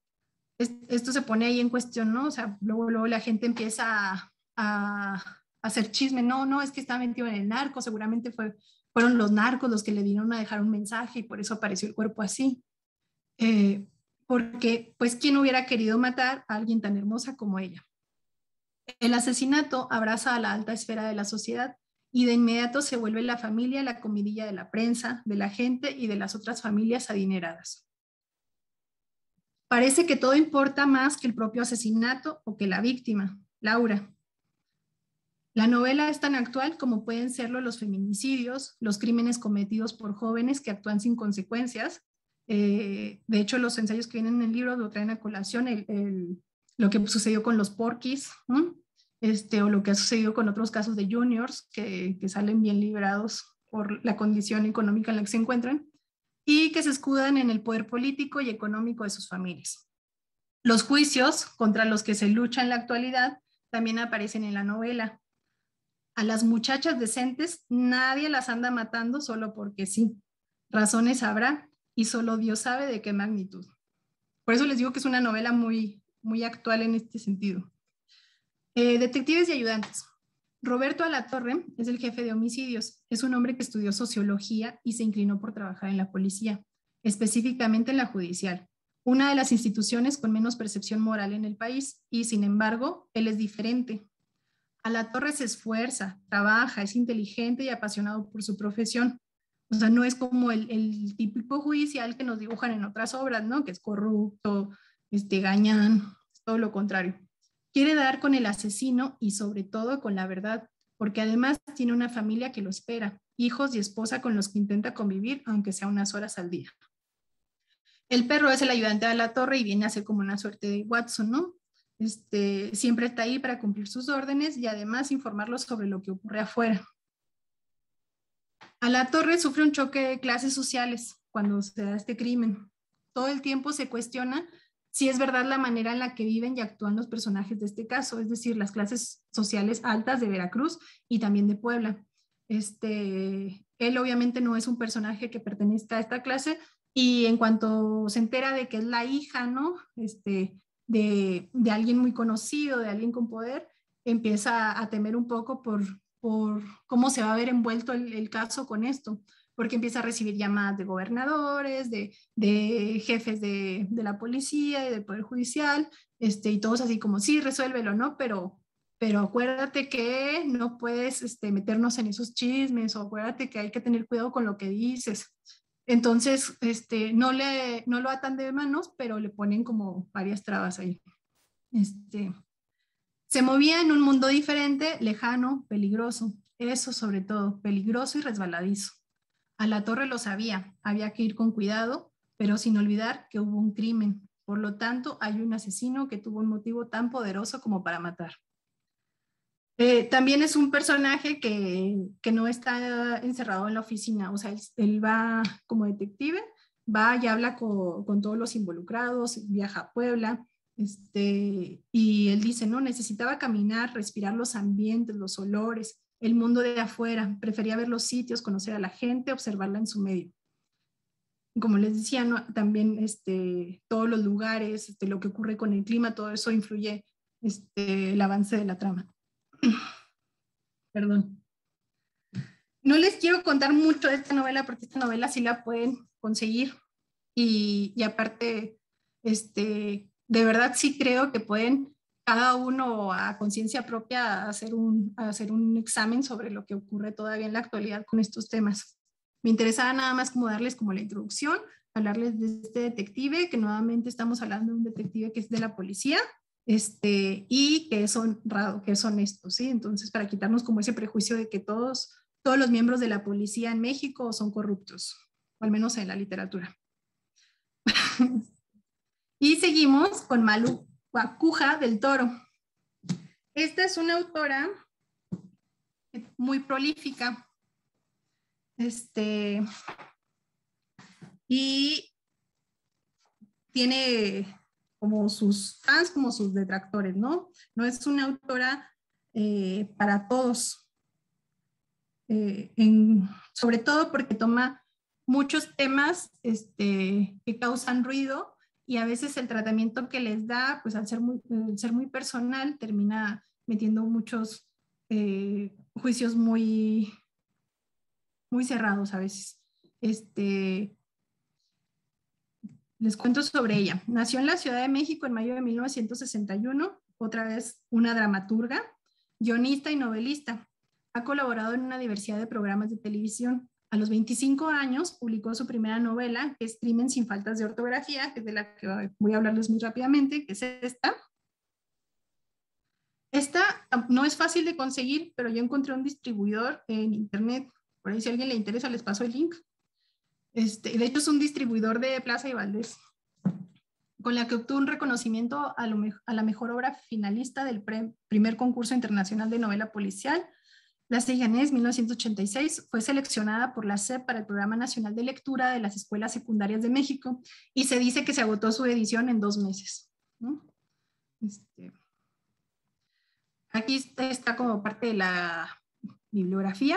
Como verán, tiene todo, libretos, largometrajes, novelas, obras de teatro, y seguramente me faltan algunas obras más. Actualmente se está presentando en las ferias del libro el último, que se llama El final del patriarcado, que es de Ediciones Oblicuas del 2021. Okay. La narrativa de Malu Akuja puede ser considerada como paródica, subversiva, feminista. Va desde la representación de la sociedad actual hasta una distópica donde se burla de los arquetipos sociales. Por eso les decía que a lo mejor tiene como un público más centrado en estos temas. Más allá de la parodia, en cuanto a la subversión, le gusta mucho hablar de hacer como críticas al Estado, hacer críticas a la sociedad, digamos, antifeminista, hacer críticas a la televisión, que curiosamente alguien que trabaja en la televisión, ¿no? Hace críticas sobre esto, y hace como muchos juegos, muchas burlas así como escondiditas ahí de algunas cosas que se desarrollan en México. Esto de que va desde la representación de la sociedad actual hasta una distópica, incluso se inclina como hacia la ciencia ficción en los últimos libros. Es una autora interesante en el sentido de que como que tiene un espectro muy amplio. Crimen sin faltas de ortografía. Esta novela es una parodia de las novelas policíacas clásicas. Cuenta las aventuras de un matrimonio, Fabiola y Alonso, a raíz del asesinato de su maestro Ignacio Sepulcro Barragán, un personaje que aún después de muerto impregna la vida de cada uno de los involucrados en la historia. Este personaje de Sepulcro Barragán es un personaje que es escritor, es maestro universitario, se mueve también en la esfera política y tiene una personalidad tan fuerte que incluso después de muerto, o sea, todos lo sienten ahí, todos sienten como el manto de Sepulcro Barragán, todos sienten que todo lo que hacen, todo lo que se mueve es a raíz del contacto que tuvieron con él, ¿no? También aquí Malu elabora una crítica sobre estos grupos de estudiantes y de escritores, ¿no? Que luego que van desde el plagio, el robo de obras, las relaciones sexuales entre miembros de estos grupos literarios, la adoración al profesor, la adoración ciega, ¿no? Cómo hacen todo para pertenecer a su grupo. Yo creo que gran parte de la novela se enfoca en esto. El narrador es partícipe de la historia, pero no siempre narra desde el mismo punto de vista. Esto se debe a que tiene que ver con la cantidad de personajes que intervienen. Intervienen muchísimos personajes. Hay muchísimas historias, todas ligadas siempre a Sepulcro Barragán. Cada uno es sospechoso del asesinato, pero no solo de uno, sino de dos, porque al poco tiempo ocurrió otro asesinato en la misma casa donde encontraron muerto a Sepulcro en su propiedad, y es el de una amiga íntima de Sepulcro, que es la doctora Nieto. Los involucrados son ex estudiantes de letras y escritores que fueron allegados al maestro, por lo que se presenta no una, sino muchas historias de celos, envidias y egos. A lo mejor a algunas les resultan familiares, los que se mueven en estos círculos. Así como de las peripecias que viven los escritores con sus textos, lo que les decía, ¿no? El plagio, el robo de material, el anhelo de destacar, de ser como el profesor o de ser mejor, o de utilizar al profesor solo como un medio, al profesor famoso, escritor famoso, como un medio para llegar a ser famosos ellos. Además, se construye una especie de grupo en torno al maestro de moral bastante cuestionable. Los detectives aquí funcionan de esta forma. Existe el comandante Acevedo, que sí es de la policía, más no resuelve los casos, ¿no?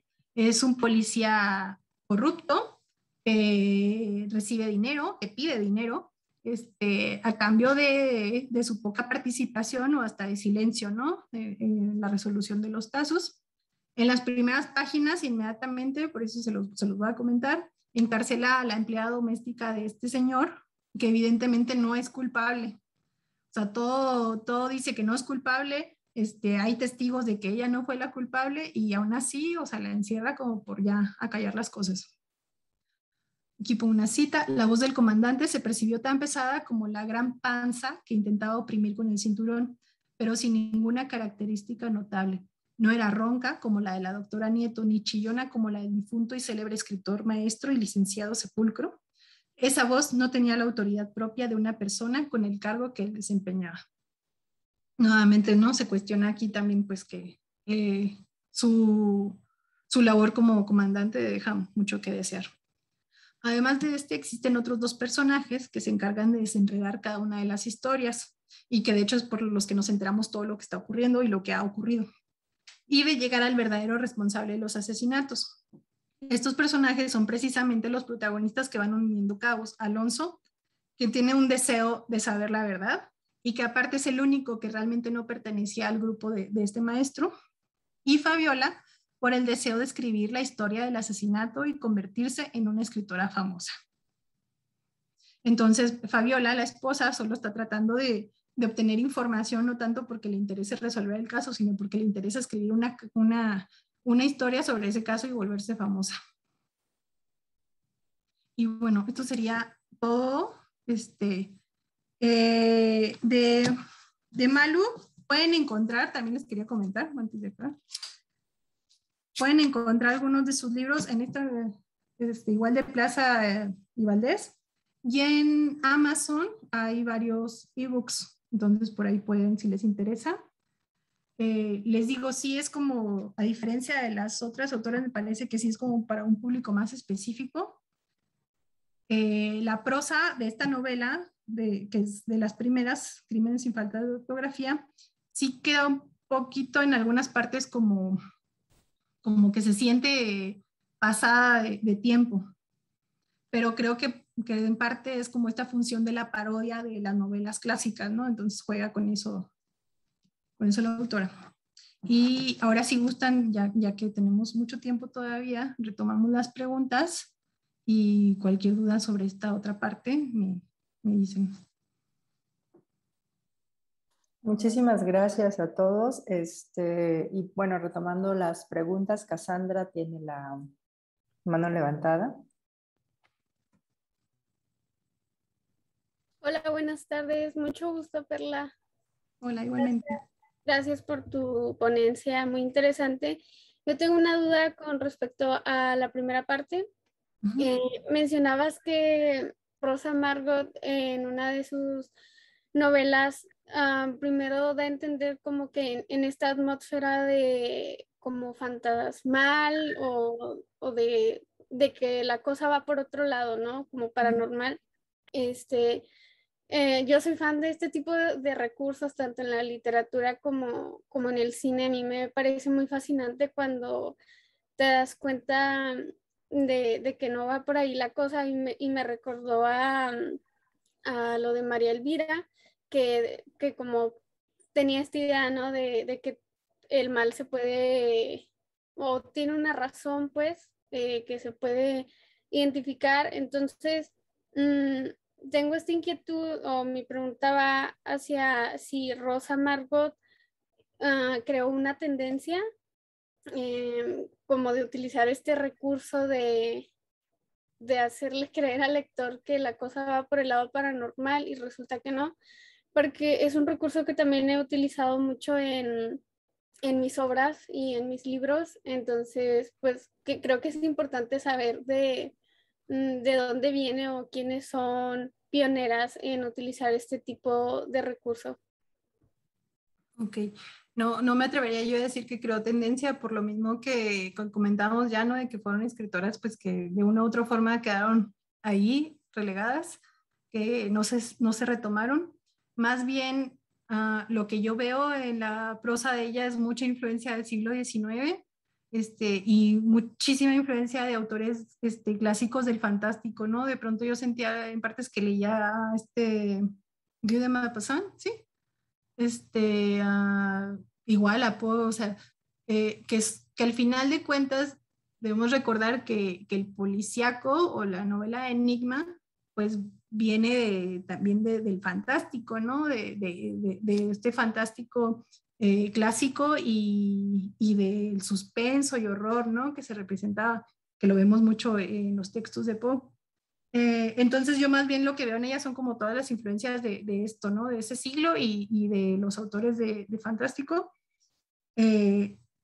Siento que no era su intención hacer una novela policíaca, honestamente. O sea, no hay forma de saberlo, no le podemos preguntar, no, desafortunadamente, pero al menos yo como lectora siento que no iba por ahí la cosa, porque sí centra mucho la atención en estos aspectos.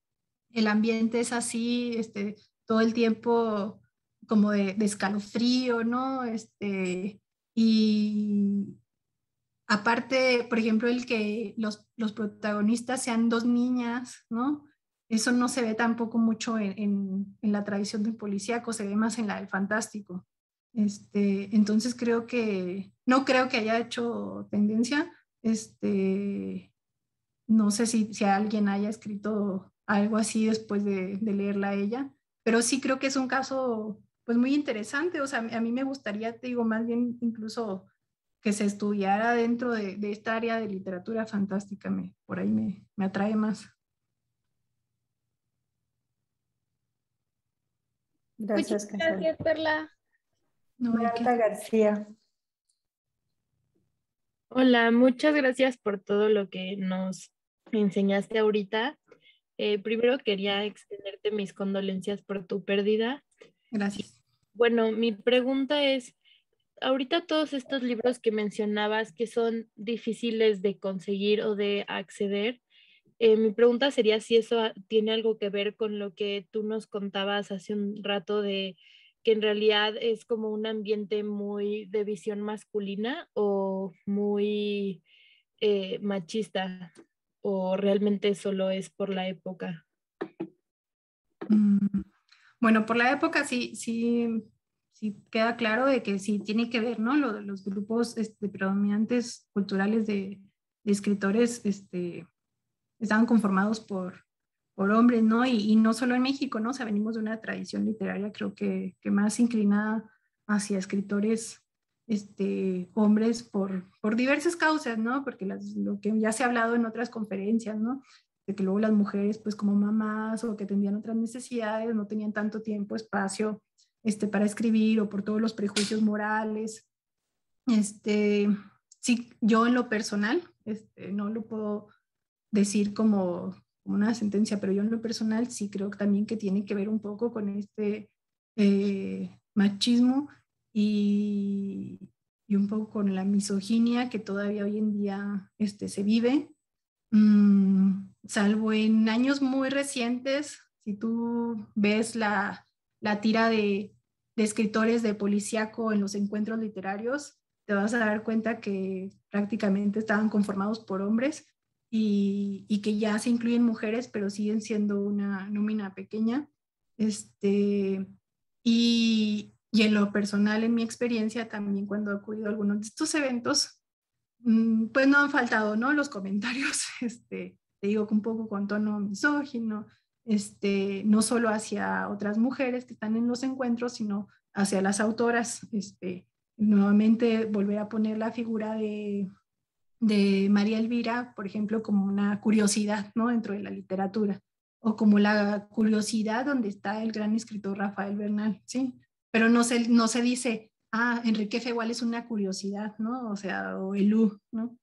Sí entiendo el alcance de Bernal y a mí me encanta Bernal, pero nuevamente queda ahí. Y luego también otra cosa, por ejemplo, el desarrollo de los personajes femeninos, como ya les expliqué aquí, es distinto, mientras que en la obra literaria escrita por hombres, normalmente los personajes femeninos tienen menos participación, pero aparte también tienden a ser como la femme fatale, ¿no? O sea, la mujer que atrae a todos y por atraer a todos es una maldita, ¿no? O se ganó lo que le pasó, ¿no? Entonces sí es muy claro que hay dos visiones así, ¿no? En este sentido. Gracias. Ani, adelante. Hola Perla, mucho gusto y muchas gracias. También lamento mucho lo de tu papá. Gracias. Y bueno, me llama mucho la atención la poca difusión que tienen las mujeres escritoras, ¿no? Porque Ana María Maqueo es mi tía. Yo no sabía que había escrito policíaco. En realidad solo la conocía por su cosa de su libro de redacción, que me lo mandaron cuando era adolescente, y así como que, ay, mi tía escribe esto.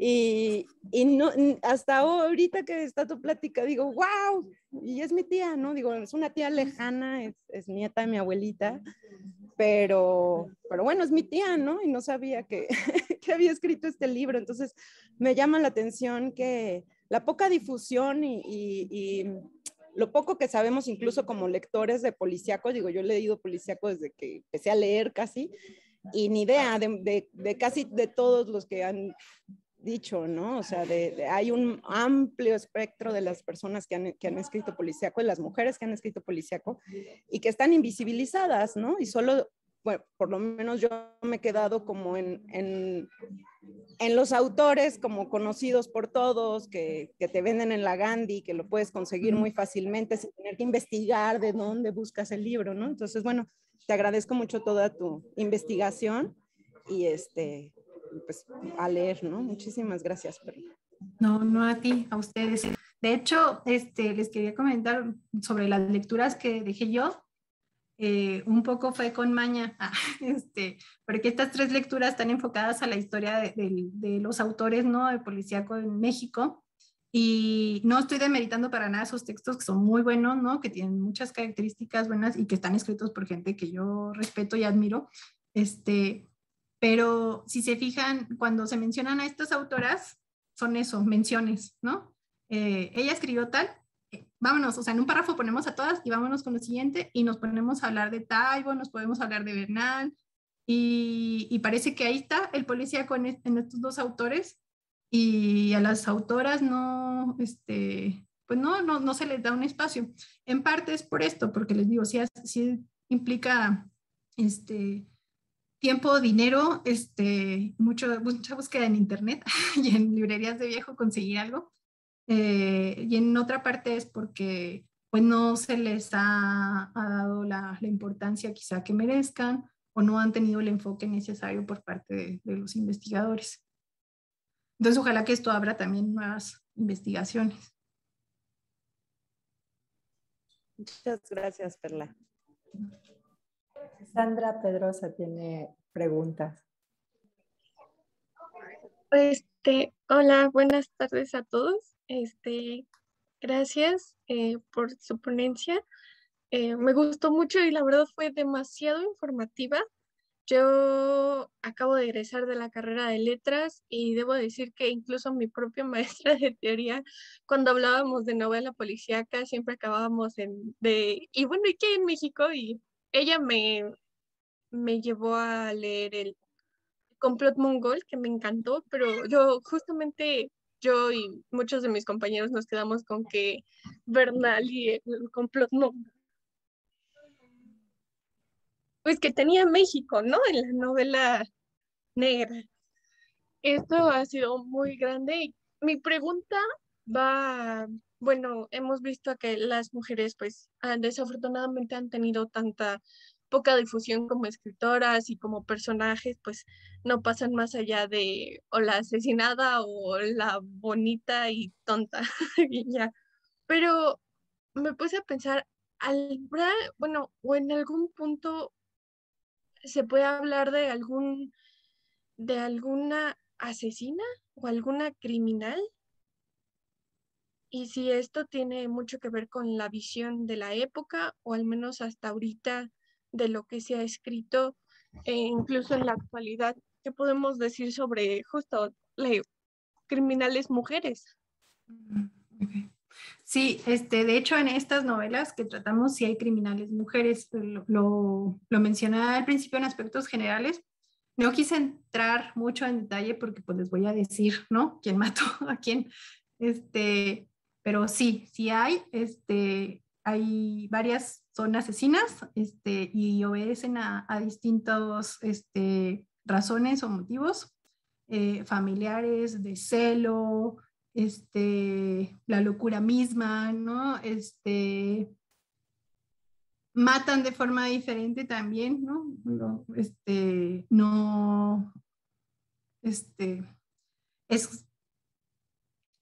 digamos que sus asesinatos tienden a ser más desde el aspecto psicológico, me da la impresión a mí, porque no ocurren por algo, por un arranque, ¿no? Sino que es algo que han estado procesando, con lo que han estado viviendo. Porque les digo, sobre todo hay mucho de esto de celos, de envidias, entre familias, ¿no? Hermanas. Entonces sí hay asesinas, y pues yo los invito, ¿no? A que lean estas obras, sobre todo las que se pueden conseguir. Les digo, estas de Ana María Maqueo son muy fáciles de conseguir, y ella también tiene, o sea, este tipo de personajes femeninos. Muchas Que lo gracias. van a sentirles de verdad súper actual, al menos esta de Crimen de Color Oscuro sí es muy, muy actual. Muchas gracias y gracias por su ponencia, maravillosa. Gracias a ustedes. No sé si haya alguna otra pregunta. Están mencionando, Vanessa, Cara de Liebre de Liliana Bloom. También La herencia de las nuevas que acaban de salir, de Verónica Yaca. Son dos novelas donde son asesinas que se publicaron este año. Por si te interesa, Grecia, adelante. A mí me gustaría preguntarte, Perla, si en estas lecturas hay alguna construcción de una femme fatal por autoras, o más bien la femme fatal solo está como, es mi impresión que está solo presente como en obra de los autores. De hecho, creo que no, creo que en estas no hay una femme fatal. Quizá en la de Crimen sin faltas de ortografía hay aspectos de las femme fatal en algunos personajes femeninos, pero como tal que destaque así como la femme fatal, no me parece que haya, en ese de Crimen sin faltas de ortografía, y en los otros tampoco. No tenemos tampoco, por ejemplo, el personaje, digo, me acuerdo pues del complot mongol, ¿no? No tenemos tampoco el personaje que está pensando como de una forma muy sexual, ¿no? En su pareja o en su aspiración de pareja. Entonces también creo que por ese lado no queda. Más bien por ejemplo, estos personajes, los dos detectives que tienen parejas, que tiene uno que tiene esposa y el otro que se acaba de comprometer, como que es un amor bien dulce, bien honesto, ¿no? Así bien sencillo, para no decirlo de otra forma. No se concentra ni en sexualizarla, pero tampoco se concentra en volverla así como una cosa idílica o simplemente, o sea, se ve que quiere pasar tiempo con su pareja, que piensa en ella, pero no hay una sexualización, que me parece que es lo que ocurre con la femme fatal, y tampoco veo el personaje dominante de la femme fatal, aunque sí hay personajes femeninos que son dominantes en las historias por su carácter, por su aristocracia, que tienden a que se haga lo que ellas dicen o dictan, pero no como la femme fatal en otras historias. Entonces, no puedo decir que sea un personaje totalmente de escritores hombres. Yo creo que sí debe haber escritoras mujeres que desarrollen este tipo de personaje, pero no se me ocurre ahorita uno en concreto. Muchas gracias. Laura, adelante. Hola, Perla, muchas gracias por tu ponencia, estuvo muy interesante.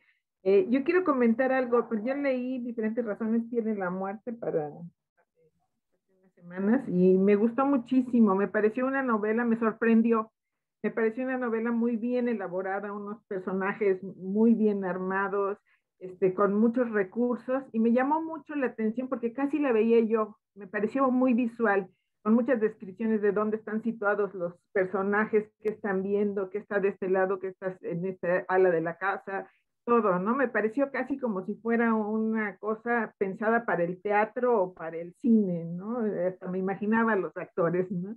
Y me gustaría saber tu opinión. Yo no sé si esto es un elemento común de eso. No he leído a Ana María Maqueo, ya tengo los libros, pero no los he leído. Si es un elemento común o si hay influencia del cine en el apogeo cinematográfico de esta época. ¿Qué opinas o cuál es tu parecer? Sí, en Bermúdez yo creo que sí hay una influencia del cine, tanto por la construcción de los arquetipos de los personajes, como por la época y los contactos con los que estaba relacionada, ¿no? Elú desarrolló una carrera en cine enorme, ¿no? Postillo de Oro, o sea, juntos hicieron películas, hicieron guiones, produjeron. Entonces sí hay ahí, o sea, definitivamente hay un contexto, ¿no? O sea, que la abraza dentro del cine, más lo que se vivía en la época, ¿no? Que el cine estaba de moda, que había cine, o sea era el entretenimiento, ¿no? De las masas, el cine. Y sí coincido contigo en que la novela y algunos otros cuentos de Bermúdez así son muy visuales. Algo que me gusta en general de estas escritoras, que también yo estoy descubriendo con ustedes, es que tienen mucha atención en detalles de los ambientes, ¿no? De las atmósferas. En gran parte tiene que ver también con donde sitúan los crímenes, ¿no? Casonas, mansiones, entonces describen mucho cómo son las escaleras, los pasillos, los cuadros, la luz, el clima, o sea... Incluso llegan a describir. Se meten mucho en esta atmósfera, pero no resulta barroco, ni anticuado, ni endulzante, no sé, ni súper dulce, o sea, es como, se pasa rápido. Y la ventaja de esta novela Bermúdez es que también tiene una diversidad de personajes, ¿no? O sea, se muestran de una manera, son de otra, se reconstruyen con el perfil psicológico, por ahí cada quien tiene su juicio sobre uno, sobre otro, y vamos viendo si quedan o no. Entonces creo que esto si te lo imaginas en cine, yo creo que sería así como las idas y venían, ¿no? Los flashbacks de las películas. Entonces sí, en el caso de Bermúdez sí puedo decir eso, ¿no? O sea, sí hay una influencia del cine, tiene que haber. Y de las otras, pues no sé, el de Crimen de Color Oscuro, a mí se me hizo la narración así, o sea, me la eché en un ratito. Esta otra, la de Rosa Margot Ochoa también, aparte de que es súper cortita, son como 150 páginas. Yo creo que estoy pensando, pero realmente también la de 22 horas son 100 páginas, o sea, y es por ejemplo, la 22 horas no tiene tantos recursos de espacios como lo tienen las otras autoras, pero es muy contemporánea en el sentido de que el diálogo se ve privilegiado, ¿no? O sea, es más fluida en ese sentido. Yo creo que la de Malu es la que se lee un poco más lento, pero porque tiene un montón de historias, o sea, entonces tienes que ir a una y luego a otra y luego a otra y vas y vienes y luego te acuerdas, ay, dijo esto de la otra, y tratas así como de armar tu árbol, ¿no? Para ver quién habló con quién, qué dijo, quién le habló, que es un poco más caótica en ese sentido. Muchas gracias. Bueno, pues ya estamos sobre la hora, si no hay más preguntas. No sé si Perla quieras agregar algo para concluir esta sesión. Pues yo creo que por las sesiones que tuve la oportunidad también de escuchar, creo que todos nos llevamos una tarea enorme. Nos llevamos la tarea detectivesca de encontrar las obras, sean contemporáneas o no. Nos llevamos la tarea de leerlas, o sea, si realmente nos vamos a dedicar a esto o si realmente nos gusta como lectores, pues nos llevamos esta tarea.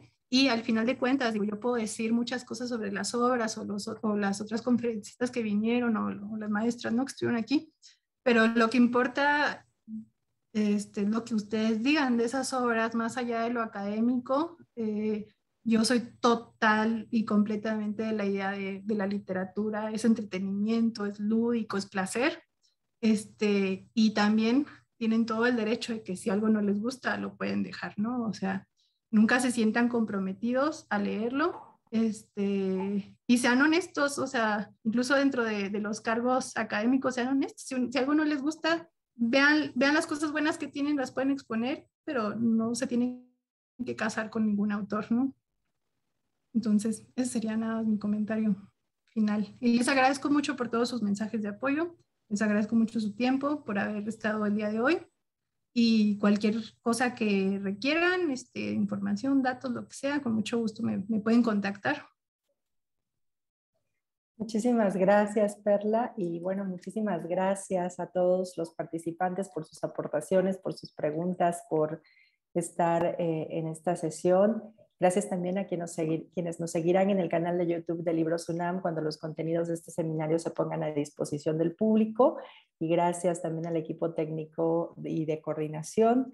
Recuerden que está la invitación a visitar el sitio web de vindictas.com.mx y seguir las redes sociales de Libros UNAM. Y bueno, finalmente ya mañana nos despediremos con la conferencia magistral de Marta Sánchez, nuestra última sesión, donde hablaremos de las representaciones de lo femenino en el género negro. Muchas gracias a todos.